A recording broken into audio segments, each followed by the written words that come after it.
Salam budaya, salam sejahtera bagi kita semua, dimanapun berada. Salam rahayu kepada Anda semua, pemirsa kanal penyampaian materi terbuka yang diselenggarakan oleh Fakultas Ilmu Pengetahuan Budaya Universitas Indonesia. Saya Haikal Pradipa Furkon, saya adalah dosen pada Departemen Filsafat, Fakultas Ilmu Pengetahuan Budaya Universitas Indonesia. Pada kesempatan ini akan kita tengahkan pembahasan singkat mengenai realitas masyarakat informasi serta implikasinya bagi etika penggunaan teknologi digital, terutama dalam konteks studi humaniora. Apakah masyarakat informasi itu? Pada zaman sekarang, kita hidup di tengah masyarakat informasi. Sekurang-kurangnya, sejak kian derasnya sebaran teknologi informasi dan komunikasi atau TIK, manusia tidak lagi sendirian sebagai aktor utama di dalam kenyataan. Dunia sedang berjalan di dalam abad informasi atau information age, di mana kenyataan kita tidak lagi sekedar dipenuhi oleh produk-produk manusiawi, melainkan sudah dipenuhi oleh dinamika informasi, serta perilaku-perilaku agen-agen buatan atau artifisial, baik yang otomat maupun yang manual. Kembangan yang demikian itu tentu membawa banyak manfaat bagi kehidupan kita. Namun bersamaan dengan semua itu, hadir juga sebagai suatu konsekuensi ganda darinya berbagai persoalan-persoalan baru, termasuk pula di dalam situasi wacana filosofis dan kebudayaan, juga dalam bidang etika yang menjadi bagian dari. Di dalam subjek kajian etika, sebagai kajian filosofis mengenai persoalan moralitas, lumrah dibahas mengenai subjek moral, fenomena moral, serta sejumlah pandangan khas menyoal teori-teori etika. Panorama kajian filsafat moral mengalami perkembangan signifikan, menyusul perkembangan realitas masyarakat informasi yang diwarnai keberlimpahan informasi dan logika percepatan. Masyarakat kita sedang menyongsong atau bahkan sudah berkutat di tengah arus teknopoli. Neil Postman menggunakan istilah itu untuk menunjuk pada keadaan di mana peran dan penggunaan teknologi tidak lagi menjadi hal sampingan, melainkan sudah jadi fakta hidup kita. Jika kita tinjau dari perspektif Martin Heidegger, kenyataan saat ini sudah mencerminkan pembingkaian segala sesuatu oleh segala yang bersifat digital dan informasional.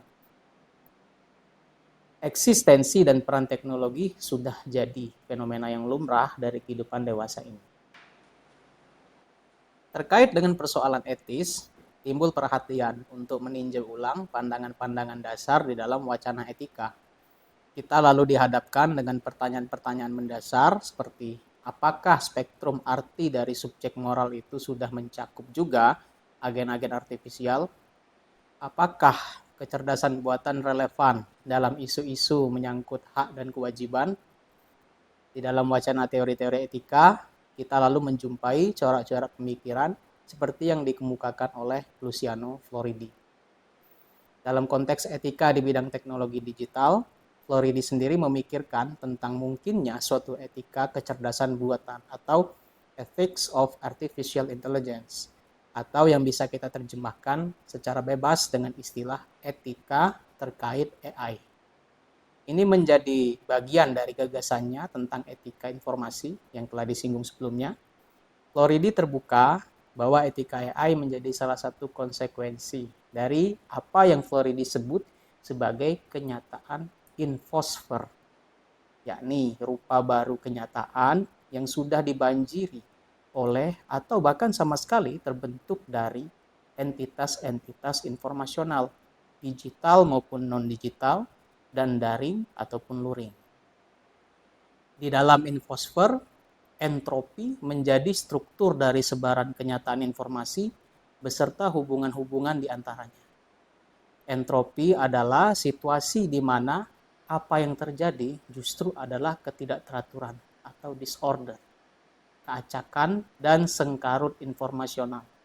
Tidak mengherankan, selain akan merubah sama sekali pola komunikasi terkini, di mana relasi dua arah atau two-way relation antara manusia dan teknologi jadi mungkin, juga muncul beragam kerentanan baru. Itulah yang sudah diwanti-wanti oleh seorang filsuf Amerika, yakni Norbert Wiener, sejak awal kemunculan nenek moyang komputer, mesin Turing. Di dalam suasana infosfer, manusia hanyalah salah satu dari makhluk informasi atau informs yang terhubung secara informasional. Kita sekarang tidak hanya berinteraksi dengan sesamanya, namun juga dengan teknologi informasi dan komunikasi.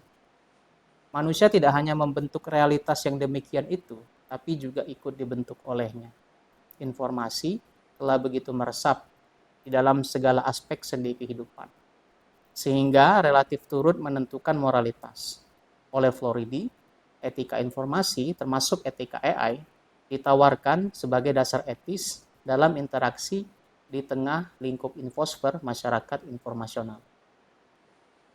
Floridi menjelaskan bahwa etika informasi menggarisbawahi apa yang benar atau salah secara moral dalam konteks kehidupan informasi, apa yang seharusnya dilakukan, apa yang menjadi tugas, apa yang seharusnya dan apa yang tidak seharusnya dari suatu agen moral.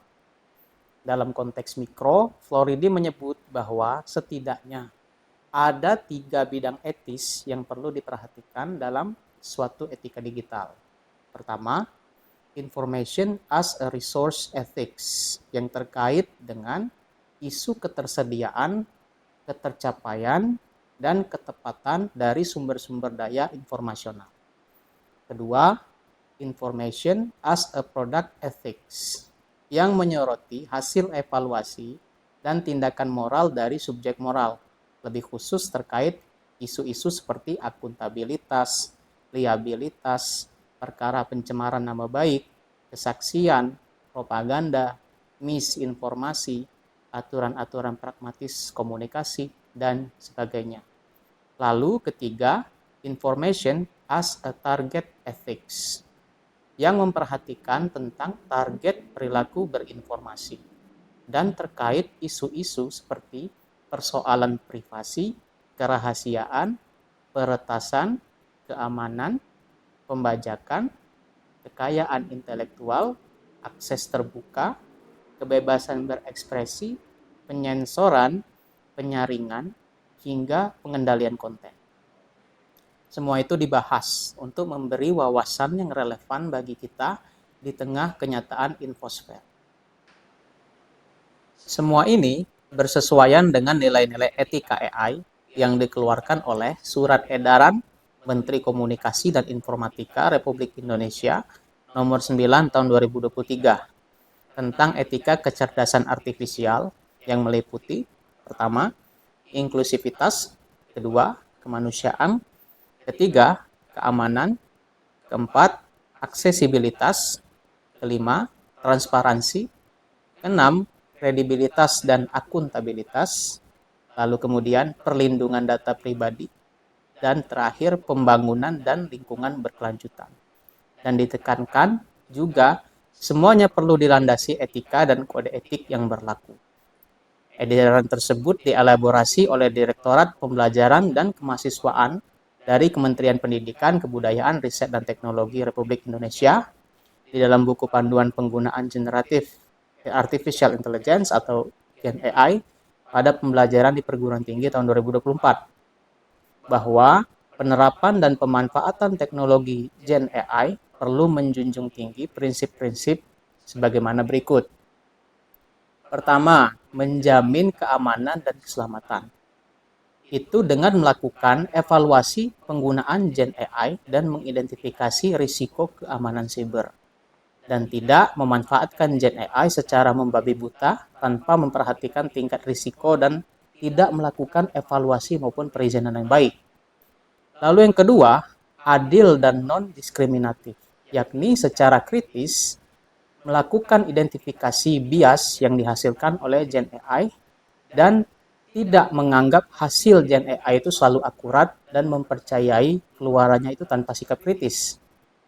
Yang ketiga, berkelanjutan atau sustainable, yakni dengan menggunakan alat bantu Gen AI seperlunya dengan prompt atau instruksi yang efektif, menghindari ketergantungan terhadap teknologi, dan tidak melakukan eksploitasi Gen AI untuk tujuan yang tidak penting dan tidak menerapkan keahlian prompt engineering atau proses mendesain, membentuk, dan menyempurnakan instruksi untuk memandu model Gen AI dan menghasilkan keluaran yang diinginkan dengan baik.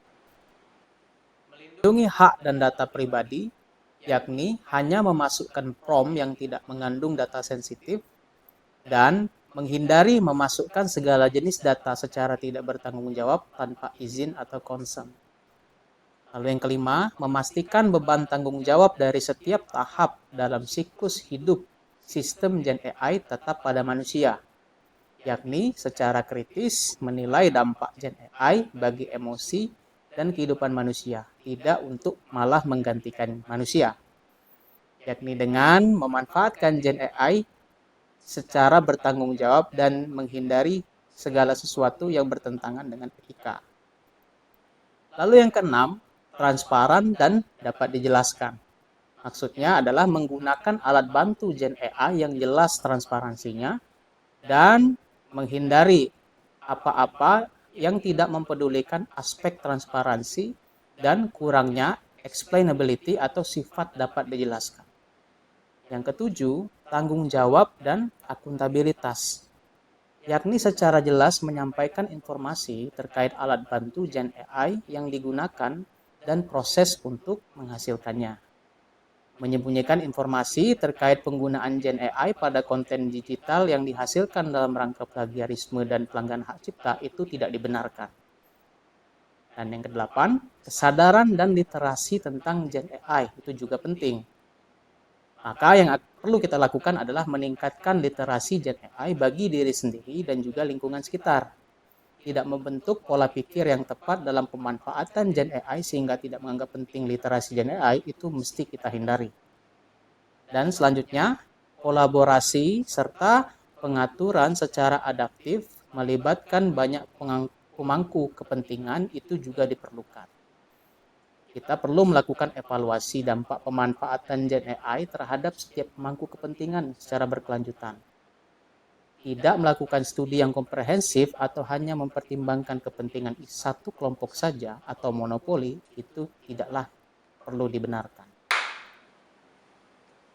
Nah, dalam konteks lebih spesifik pada studi humaniora, tentu disadari bahwa teknologi digital membantu para peneliti mengumpulkan, menganalisis, menyimpan, dan berbagi data dengan cara-cara yang baru.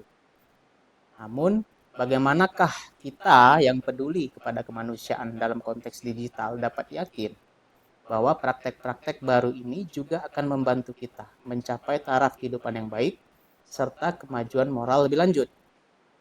Tantangan konkret yang juga dihadapi juga adalah persoalan nilai-nilai etis dalam sejumlah lingkup, seperti distribusi pengetahuan yang adil, penyeimbangan risiko dan minimalisasi kerugian bagi hal yang dikaji, serta bagi pengkaji itu sendiri. Juga soal menghormati otonomi. Belum lagi menyangkut etika penyimpanan data, kurasi benda-benda kebudayaan, perizinan dalam konteks mahadata atau big data, akses terbuka, penggunaan serta penggunaan kembali data, pemenuhan kewajiban moral terkait pembagian hasil-hasil penelitian kepada komunitas non-akademis, kepekaan kritis peneliti di bidangnya, serta kompleksitas etika pendanaan penelitian. Semua itu dilakukan sambil mempertahankan cita-cita kemanusiaan. Nicholas Proveres pada tahun 2021 menyarankan diadopsinya etika penyingkapan atau disclosive ethics, yakni sebuah kesadaran kritis untuk meninjau dan meninjau ulang kembali kenyataan kedigitalan kita yang secara moral belum jelas. Selalu terbuka untuk mengenali situasi-situasi di mana kerangka berpikir kita yang sebelumnya belum atau tidak memadai, serta untuk membantu kita menavigasi kekosongan moral di saat jawaban terhadap dilema moral yang secara umum belum diatur di dalam aturan-aturan ataupun buku panduan itu kita hadapi. Demikian jumpa singkat kita pada kesempatan hari ini. Semoga kita dapat berjumpa kembali di lain kesempatan, tetap dengan semangat yang baik. Saya Haikal Pradipta Furqon, salam budaya.